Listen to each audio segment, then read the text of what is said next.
it's me, the Story Lady. How are you? Have you had a good Mother's Day?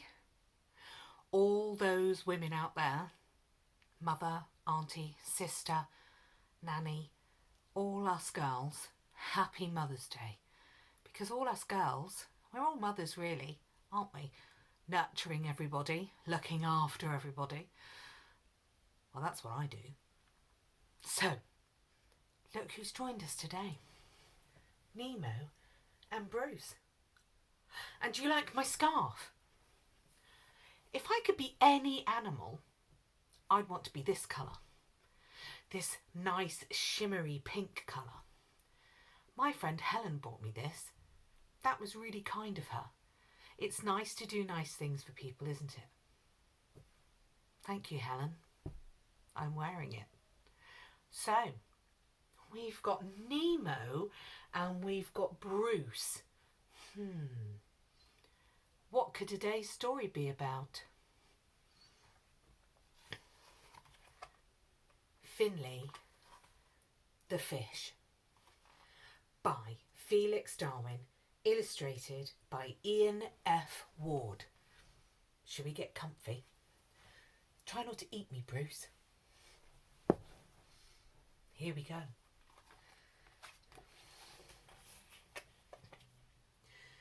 Finnley the Fish had only one wish. He wished to avoid ending up on a dish. He liked to swim, and he liked to dream, and he liked to live in his shimmering stream. Finnley's favourite thing to do was to hide in the reeds, then swim out and shout, "No!" There were other things that Finnley enjoyed. Some of them made his friends feel annoyed. Like singing at bedtime, then waking up early, or pulling a seahorse's tail, which is curly. And Finnley was careful not to forget to avoid being caught in a fisherman's net. He had no room for error, just one single slip, and he'd be wrapped up in paper with a portion of chips. Then one sunny day, he was out with the shoal, and none of them noticed a fisherman's pole.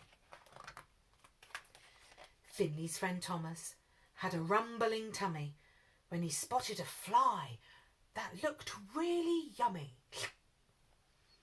He swallowed the fly. Finnley yelled, "Look out!" A nasty surprise for Thomas the trout. The fisherman smiled. He'd been waiting a week, and now that he'd caught Thomas, who was hooked by the cheek. Finnley swam quickly and tried to find Keith. Keith was a pike with razor-sharp teeth. He found him asleep by the long riverbed and woke him up by shouting, "Please help my friend!" So Finnley and Keith swam off at high speed through the currents and the tunnels and the rapids and the reeds. Off in the distance, they could just make out the fisherman reeling in Thomas the trout. Keith wagged his tail as hard as he could and darted towards where the fisherman stood. He opened his mouth, and then in just time, he snapped down his jaws and bit through the line. Finnley cheered and yelled, "Yippee!" and said, "Thank you," to Keith, because Thomas was free. Then Finnley and Thomas swam back to their friends, and they played until bedtime, and that is where it ends. I really love that story.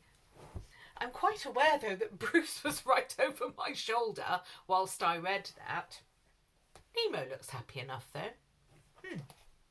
Did you enjoy the story? I did. I like telling stories. Do you like telling stories? Maybe you can make up some stories. Maybe you can write down some stories. Stories are really good things. They're part of our history and they're part of our future.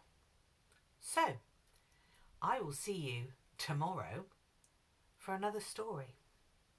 Take care and don't forget, keep warm and safe.